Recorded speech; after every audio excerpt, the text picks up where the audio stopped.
ya con la estrella por supuesto, los corresponsales desde la ciudad de Cochabamba, el corazón de Bolivia.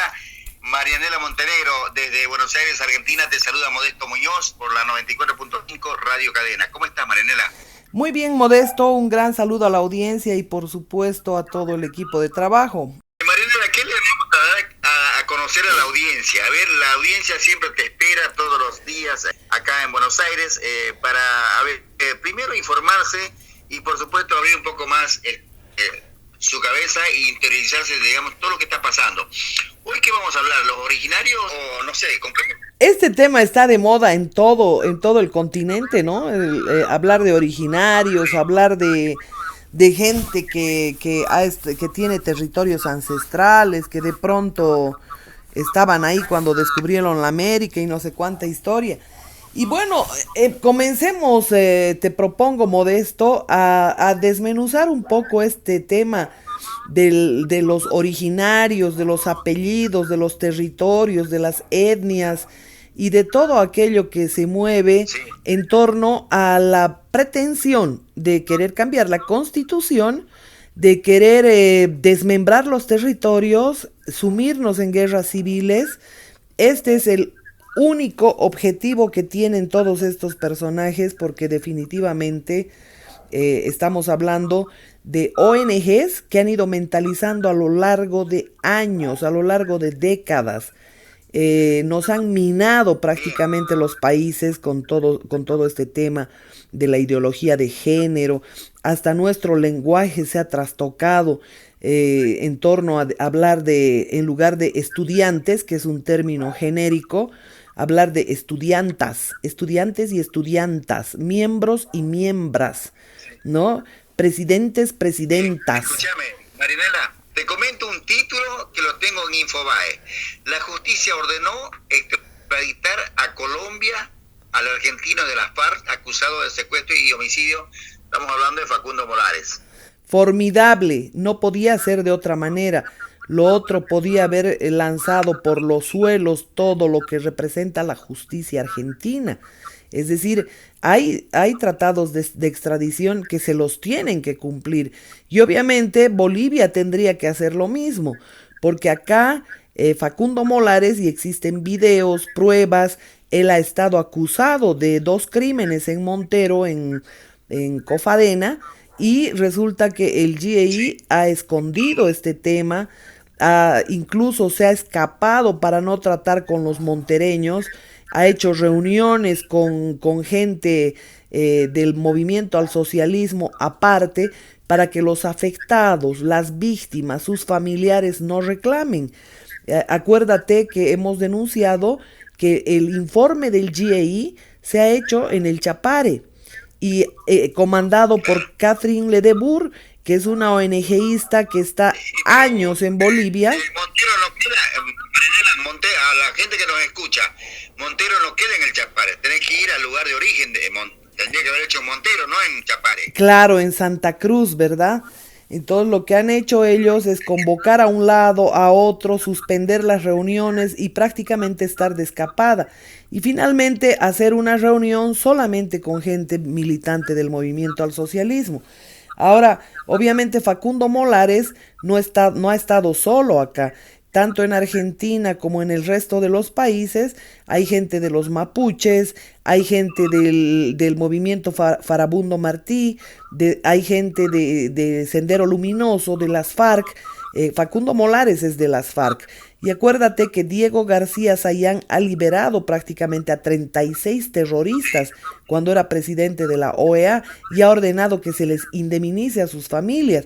¿Pero de qué? De asaltos, de robos, de poner bombas, de destruir edificios, de matar gente, es decir, trastocando absolutamente todo lo que representa el tema de la justicia.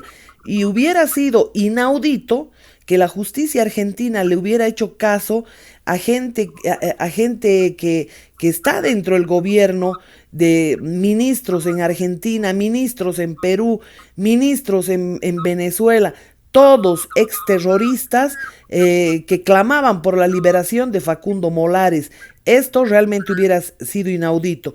Reconforta el hecho de que se haya llevado adelante la autorización para la extradición de Facundo Molares, que es parte del movimiento terrorista de las FARC, que todo mundo sabe qué es lo que ha sucedido en Colombia, cómo han operado las FARC con narcotráfico, narcoterrorismo, con secuestros, con extorsiones, y han puesto en vilo ese país. Y por supuesto se han firmado una serie de tratados de paz auspiciados por las ONGs de Soros, que ya están de dueñas prácticamente de Colombia y de México, y que ahora pretenden hacer lo mismo en nuestros países, a pesar que ya vienen operando hace un montón de tiempo. Ahora, es importante que la gente sepa qué son las ONGs. Son organizaciones no gubernamentales financiadas por las transnacionales mayormente, eh, por la Shell, por la Gazprom, perdón, por empresas petroleras que tienen que ver con Soros, todas con diferentes nombres. Ahí están una cantidad de canadienses, una cantidad de mineras que tienen sus tentáculos en varios países del mundo. Entonces, estas empresas financian esas ONGs para que lleven adelante un proceso de mentalización. Ahora, ¿qué es lo que buscan esas ONGs? Que reciben millones y que a nombre del campesino, de la mujer, del indígena, del pobre, del sin techo, del sin casa, del sin tierra, ¿no? Hay movimientos sin tierra, sin casa, sin trabajo, sin no sé cuánta historia, buscan simplemente por parte del gobierno, el asistencialismo. Dos, incentivar sus rencores, sus odios contra en el caso de los indígenas originarios, contra la gente de la ciudad.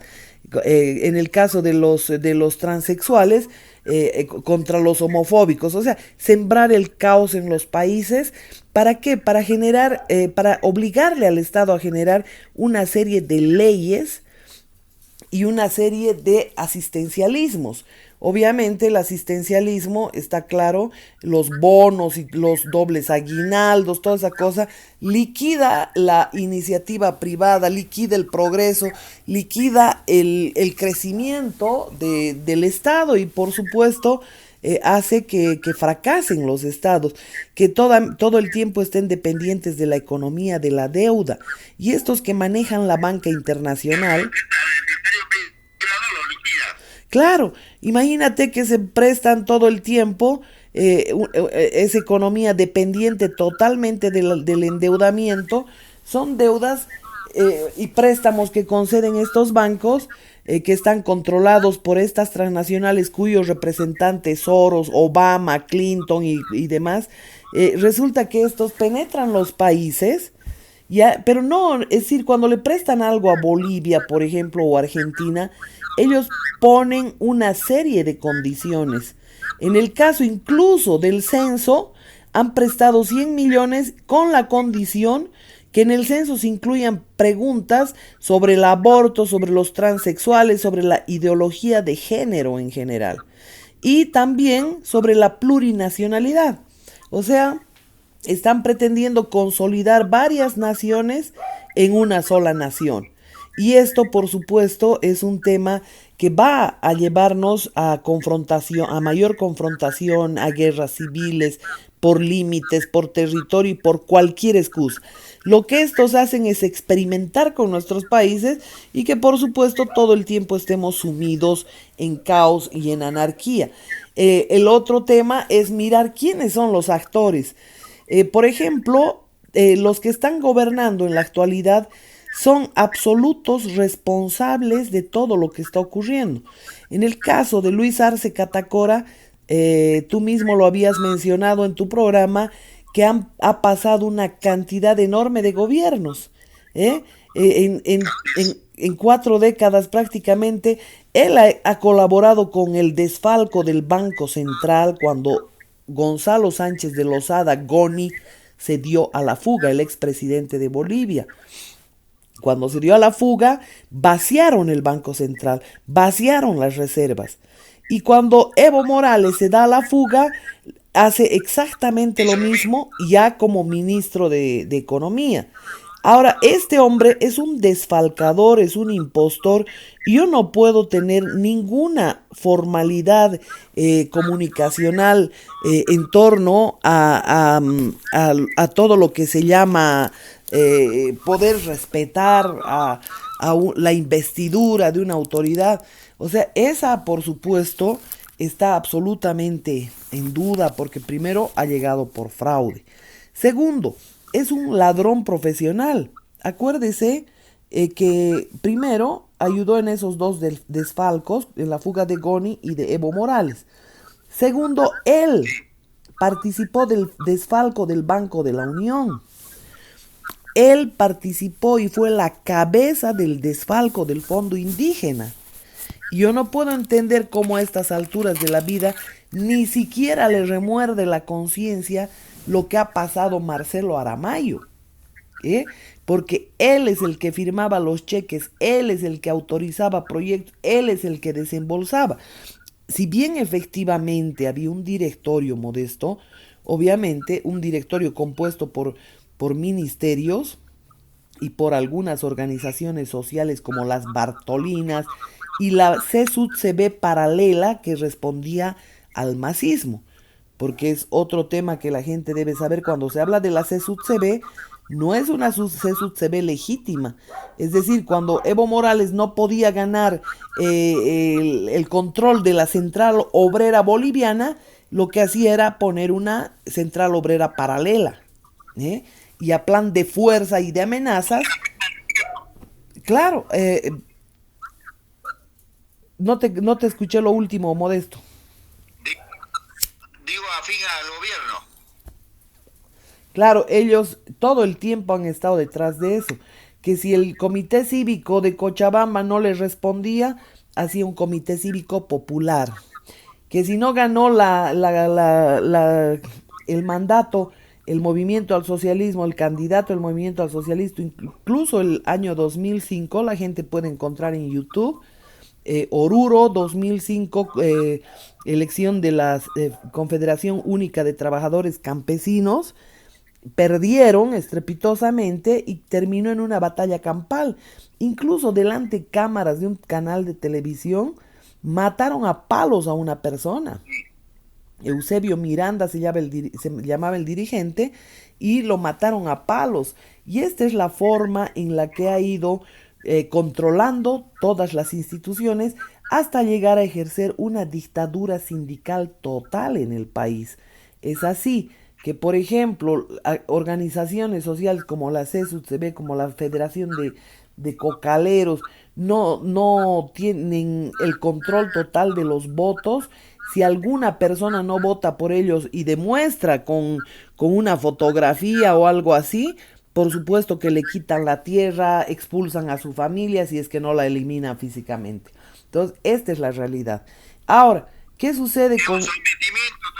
Es un sometimiento total y este es un delito electoral también porque por supuesto se llama cohecho electoral y está sancionado por la ley 026, por la ley electoral. Pero obviamente un tribunal electoral que está subordinado a ellos, con este Atahuichi, que es otro ONGista que responde a la mujer de Juan Ramón Quintana, por supuesto, encubren todo, porque toda esa estructura del órgano electoral son ONGistas del masismo, ¿sí? Con línea del MAS y que por supuesto reciben financiamiento de afuera. Hoy mismo leía un artículo que con el tema del CEDLA, por ejemplo, y de la CEPAL, estaba Cristina Choque, la que era la autora de la que estaba a la cabeza del fraude, pues, y la que se encargó de retirar dinero del Banco Central también. ¿A qué fue al Banco Central el día de la fuga de Evo Morales? Entonces, todos estos temas, y el hijo estudiando en Europa, ¿no? Entonces, todos estos temas nos muestran que estos han sido entrenados, mentalizados, y son tan imbéciles, perdóneme que use este término, que no se dan cuenta de mil cosas que vienen desde la traición a su familia, a su patria, que el dinero que están robándole al país no se lo van a llevar al cajón, ¿eh? Pero sí van a dejar una memoria colectiva absolutamente nefasta. Acá yo le decía de Luis Arce Catacora, presidente de Bolivia, estuvo en la fuga de Evo Morales, que es supuestamente fue presidente de corte socialista, de corte comunista, con apegos al socialismo del siglo XXI, a esas mafias que se han instalado en el foro de Sao Paulo, en el foro de Puebla, en la UNASUR, en el ALBA y todo aquello. Y el otro es de extrema derecha, Sánchez de Lozada. A los dos los ha cooperado para que roben a los bolivianos, ¿no? Después su esposa ha sido gerente del Banco de la Unión, gerente nacional del Banco de la Unión. Y su esposa ha sacado una cantidad enorme de créditos vinculados. Su esposa y él han participado del desfalco del Banco de la Unión. Claro, gente de cuarta línea está presa, pero el problema es que estas personas son las que en definitiva han dejado pasar por alto una serie de temas que han tenido que ver con ese desfalco. Y lo propio en el tema del fondo indígena. Ahora nos salen con el chiste cuando estamos en las puertas de realizar un censo totalmente apresurado y manipulado. Dicen que se declaran originarios. Y yo saqué un artículo precisamente mostrándolos a los dos disfrazados. Parecen dos mamarrachos disfrazados que no saben dónde están parados. No puede ser posible que ellos no entiendan hasta la fecha que ha habido un mestizaje no solamente biológico en Bolivia, ha habido un mestizaje étnico, ha habido un mestizaje, pero de todas proporciones, cultural, ha habido un mestizaje lingüístico. Y esto no se puede pasar por alto, porque no me va a decir que los españoles llegaron con el español que hoy se habla. Han llegado muchos dialectos, el dialecto de Extremadura, dialectos de catalanes, han subido a las embarcaciones que han llegado hasta América. Y esta gente obviamente ha aplicado el sistema arábigo a la escritura aymara, a la escritura quechua. Entonces ahí también hay un mestizaje. O la palabra del alfabeto arábico de A, B, C, D, E, F, G que usa el runasimi, que es el quechua, el nombre original del quechua es runasimi, son palabras del lenguaje latino. Entonces, todo esto que nace de la onomatopeya, que son los ruidos, porque con ruidos comienza a nacer el lenguaje, el kaj, el pum, el chata, no sé, usted debe acordarse de que incluso la influencia del lenguaje, y esto replican mucho los lingüistas, que el lenguaje nace de manera onomatopeica y por supuesto se va conjuncionando con una serie de temas que tienen que ver con la escritura, que tienen que ver con la forma misma del lenguaje. Entonces no podemos decir pues que el aymara es puro originario. Ha sufrido una simbiosis, ya lo mismo que el propio español. Ahora, sus apellidos tienen en sí un mestizaje natural. Y ellos, ¿y a qué voy con esto? Y reitero para la gente, ellos dicen que no existen los mestizos en Bolivia. No quieren la categoría mestizo en el censo. Dice que cada uno tiene que reclamarse originario. Y si no, no existes. Absolutamente no existe el mestizo en el censo. El censo es un sistema de recuento. El censo es un sistema que cuenta a la población, cuenta sus niveles de ingresos, cuenta si tienen vivienda y si tienen trabajo. ¿Para qué? Para que el Estado aplique políticas para superar las deficiencias que hubieran en torno a esos temas. Pero el lenguaje, es decir, el censo no te va a ir a preguntar pues de tus preferencias sexuales, de que si te hiciste operar o no te hiciste operar. Solamente es un instrumento técnico que sirve para para que se apliquen las políticas en favor de los temas a los que están autorizados los estados. Las únicas misiones que tienen es dedicarse a la salud, responder a la educación y a la seguridad ciudadana. Nada más. El resto de los temas de hacer sus historias ahí no sirven. Solamente son un gasto abusivo de dineros del Estado. Entonces, incluso yo quiero abordar, Modesto, el tema de los apellidos. ¿Usted sabe qué apellida su segundo apellido de Arce? Luis Arce, Luis Arce Catacora. Y el apellido de David Choquehuanca, el segundo, ¿sabe? David Choquehuanca Céspedes, Céspedes. Ahora, yo le hablo de la toponimia de los dos apellidos. Primero la gente debe saber cómo nacen los apellidos.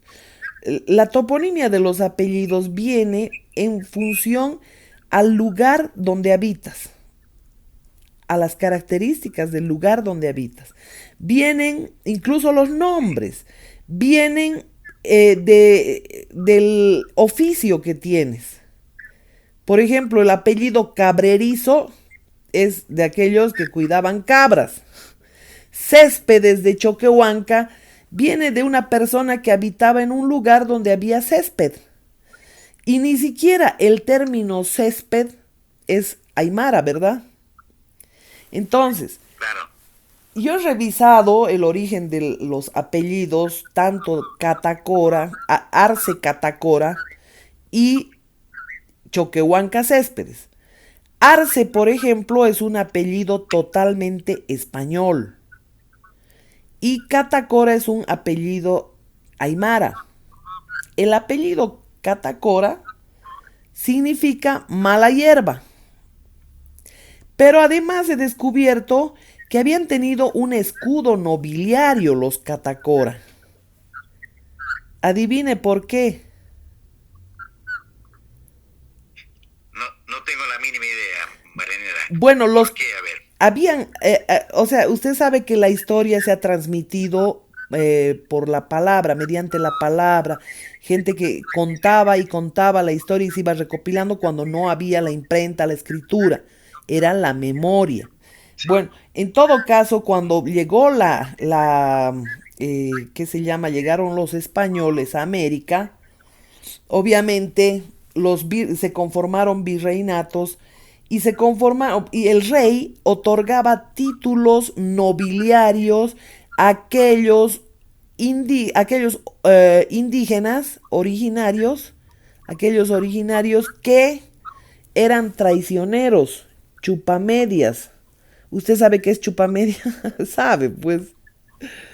Cuéntele a la Famoso gente. Yuncus. Yuncus. ¿Entenderán eso en Argentina de lo de Yuncus? A ver, Lo entienden muy bien aquellos seguidores del innombrable. ya, pero le diremos también a los argentinos. Así es. Yuncus, chupamedias, tirasacos, no sé. ¿Qué otra cosa se le ocurre? Bueno, son aquellos que, digamos, son capaces incluso de ponerse de alfombra para quedar bien con el jefe, ¿no? Eso, exactamente. Entonces, a esos resulta que les entregaban títulos nobiliarios a los chupas del rey, Sí, ¿ya? A los que vendían parados a sus compañeros, a los que decían quienes se querían amotinar, a esos. Aunque eso escribían los cronistas, habían cronistas positivos que recopilaron la historia, habían cronistas negativos que daban diferentes enfoques, pero los analistas modernos de izquierda, que dependen de las ONGs, dicen que les entregaban títulos a los caciques. Y esa es una gran falacia. Y seguramente la gente que revise Wikipedia, Google, todo está escrito en función a los intereses de estos mafiosos. Trastocan la historia, trastocan los símbolos, trastocan absolutamente todo. Pero lo cierto es que Catacora y Choquehuanca tienen títulos nobiliarios. Quiere decir que traicionaron a sus etnias, que delataban, que eran los chupas del rey, en otras palabras, los tirasacos, las alfombras del rey, ¿ya? Entonces, esos dos apellidos, si bien tienen origen aymara, es cierto, también es cierto que sus otros dos apellidos, Céspedes de Choquehuanca y Arce de Catacora, son apellidos españoles. Ahí incluso usted tiene un claro mestizaje toponímico. Sí. ¿Ah? Incluso puedes decir, ahí estás viendo solo en sus apellidos. Puedes ver en su fisonomía, puedes ver en un montón de cosas, pero ellos se reclaman originarios. Y una ignorante ministra, la ministra de Planificación, ha salido a decir que no existen mestizos en Bolivia y que sería una discriminación. O yo estoy mal, Modesto, o ¿qué estamos entendiendo de esto? Yo creo que lo están haciendo a medida de quien les ordena hacer este censo, Marianela, porque el 99,9% en Bolivia somos todos mestizos. Exacto. Y además, yo no creo que estas cosas salgan de la cabeza de estos inútiles, bajo ninguna circunstancia. No entienden nada. Incluso el sincretismo religioso pagano es una forma de mestizaje, Modesto. ¿Por qué? Porque se han conjuncionado la religión católica que han traído los españoles, ¿ya? Con, Sí, con todo lo pagano que ha habido aquí. Ha habido un sincretismo religioso pagano, ¿eh? Usted no ve en las ceremonias de la COA, no ve en una cantidad de ceremonias que hay que por supuesto exaltan parte del originario, parte del catolicismo con el que ha sido catequizado el indígena. Y ahora no se puede negar que el catolicismo es el más grande aparato de fe del Estado, es el más grande aparato de fe del mundo, y que así es. estos globalistas quieren destruir. Ellos han implantado el comunismo, ¿ya? Ellos han financiado a un Karl Marx para que escriba sus 8 tomos. Ellos han, en base al comunismo, en base al materialismo histórico de Karl Marx, ellos han repartido dictadores por todo el mundo. ¿Por qué? ¿Por qué han incentivado las guerras? Porque ellos venden armas. ¿Por qué han incentivado las guerras? Porque es la forma más eficiente de deshacerse de la humanidad. Ellos han intentado todo mediante la industria farmacéutica, han intentado todo mediante conservantes, mediante químicos, mediante hasta el shampoo que utilizas en la casa te va minando la salud de a poco. ¿Por qué la gente quiere una cosa natural? Hay shampoos que están hechos en base a plomo. Y le digo más, en una serie de temas usted va a poder advertir que el objetivo final es minar la salud del ciudadano del mundo. Y esto es lo que han ido haciendo siempre. Pero la forma más eficiente es la guerra. Ni sus pandemias han funcionado, que les han costado montón de tiempo, montón de inversión, ni siquiera han funcionado como funciona la guerra.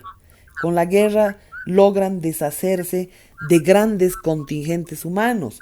El abortismo es una forma, había una mujer, una feminista en Estados Unidos perteneciente al Ku Klux Klan, financiada por Soros. Esta persona promovía el aborto. ¿Para qué? En África ha sido la pionera de promover los temas de aborto. ¿Por qué? Porque no querían que se reproduzcan los africanos. Este es el tema.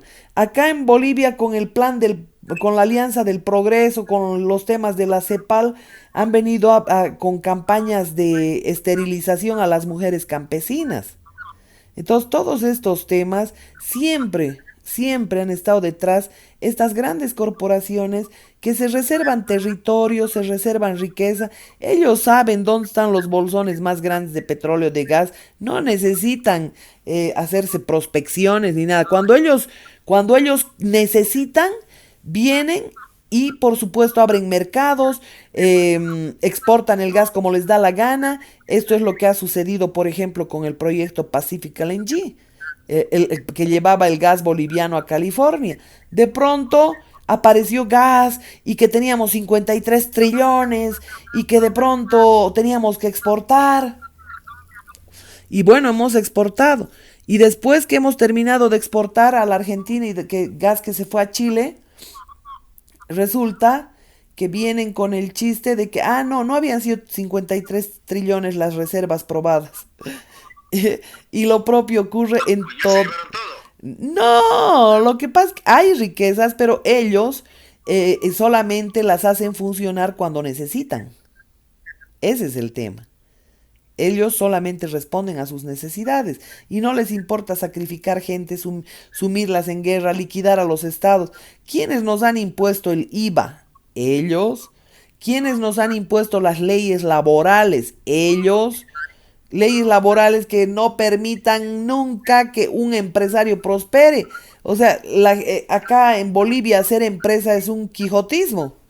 Es un quijotismo llevado al extremo, porque el Estado está diseñado para exaccionar al ciudadano, con impuestos, con persecuciones y con todo. Y peor las leyes laborales, y no es porque les interesen los trabajadores, si les interesara harían que sus fuentes de trabajo permanezcan, pero sin embargo las estrangulan a las fuentes de trabajo. A ver, ponerle doble aguinaldo en momento de pandemia a la gente es una barbaridad. ¿Eso es para qué? Para liquidar empresas, porque ellos no aceptan competencias, no quieren constructoras de Bolivia que hagan carreteras, no quieren constructores y nos han mentalizado que en Bolivia no se puede hacer eso, no quieren empresas bolivianas que hagan prospección petrolera, no quieren empresas bolivianas que hagan prospección minera, no quieren petroquímica en Bolivia, no quieren industrialización de minerales y son temas elementales. ¿Por qué Bolivia hace una planta separadora de gas que no sirve para absolutamente nada? Argentina, ¿hace cuántos años tiene planta separadora de gas? O que es claro, de gas y de petróleo. Esto es importantísimo. Entonces, estos temas, la gente tiene que darse cuenta que estos personajes disfrazados, autodenominados originarios, son solamente sirvientes y no de hoy, de hace muchos años atrás. El gobierno de Evo Morales tenía solamente del CEGIS, que es el centro, es un centro jurídico que se dedica a temas de tierra. Ese CEGIS ha logrado meter 40 ministros y viceministros a lo largo de los 14 años de gestión. Le estoy hablando de una sola ONG de Soros. Al CEGIS pertenece el exministro Rada, el que robó shampoos en un supermercado en el exterior y lo descubrieron. El exministro Carlos Romero. Todos son latifundistas y terratenientes. El expresidente de Yacimientos Petrolíferos Fiscales Bolivianos, Villegas. El exministro de... Sí, el exministro de Agricultura, como era Almaraz, Alejandro Almaraz. Y le puedo ir enumerando así una cantidad enorme solo del CEGIS. David Choquehuanca tiene hace 3 décadas la ONG Nina, que se dedica a los campesinos, a los indígenas. Yo le pregunto, de los millones que ha recibido Choquehuanca, ¿qué le ha dado a los indígenas? A los indígenas nunca les ha llegado nada, pero estos sinvergüenzas han cobrado a nombre de los indígenas, a nombre de las mujeres, a nombre de los gays, a nombre de todo mundo cobran cantidades de dinero que solo sirven para que vengan a mentalizar, nada más. Hacen seminarios. La esposa de Juan Ramón Quintana se ha metido en todas las universidades del sistema, financiando seminarios, coloquios, encuentros, ha generado unas roscas en las universidades, ha mentalizado a los estudiantes que no tienen la suficiente formación y que bueno, con ese tipo de encuentros que las mujeres, que sus derechos y que no sé cuánto, entonces buscan el asistencialismo de parte del Estado y para que quiebre el Estado, porque imagínense, bono Juancito Pinto para los niños que van al colegio, útiles escolares para los niños que van al colegio, mochilas para acuérdense del alcalde Mochilas, por ejemplo, ¿no? Y eso se da en todo lado, ¿ya? Eso es asistencialismo. ¿Por qué ellos no responden a las políticas de educación como corresponde? Entonces tienen que darle bono a las mujeres cuando se embarazan. ¿Qué tal? Entonces habían mujeres que se embarazaban solamente para cobrar el bono, porque vivían en una extrema pobreza. ¿Se da cuenta? Pero si estos no robaran, si estos no... Mariana, estamos llegando al final. Cerrame ahí y tener el micrófono para despedirte de la audiencia. Bueno, yo le diría, si no hubieran estas políticas de asistencialismo, nuestro compromiso, o sea, vivir de la economía, de la deuda y ahora de toda la imposición que nos vienen de las transnacionales, tendríamos que, por supuesto, deshacernos de todas esas ONGs, Modesto. Vamos a seguir hablando en algún otro programa, pero el viernes, espero no haber cansado a la gente, solamente el ánimo de desesperación de hacer que la gente se motive para investigar, para no tragarse píldoras cuadradas todo el tiempo, porque la mayor parte de los medios están comprados, Modesto, y con eso me despido. Marianela, un abrazo grande a la distancia, cuídate y el viernes estaremos en contacto. Así es, Modesto, un fuerte abrazo y saludos a todos.